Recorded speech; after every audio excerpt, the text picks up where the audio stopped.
વીનામાં દક્ષિણ ગુજરાત યુનિવર્સિટી ખાતે રાષ્ટ્રીય પુસ્તક મેળો, હોર્ટિકલ્ચર મેળો, શિલ્પગ્રામ મેળો અને ફ્લાવર શોનું આયોજન કરાયું છે, જેનું ઉદ્ઘાટન મુખ્યમંત્રી ભૂપેન્દ્ર પટેલ દ્વારા કરાયું હતું.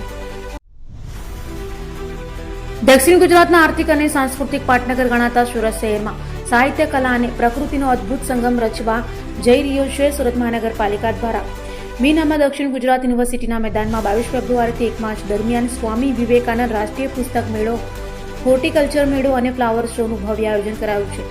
આ બહુ આયામી મહોત્સવનું વિધિવત ઉદ્ઘાટન મુખ્યમંત્રી ભૂપેન્દ્ર પટેલ અને કેન્દ્રીય જળશક્તિ મંત્રી CR પાટીલના હસ્તે કરાયું હતું. વડાપ્રધાન નરેન્દ્ર મોદી લેખિત પુસ્તકોનું theme pavilion, Namo reading corner, letters 2 PM section પણ ઊભા કરાયા હતા.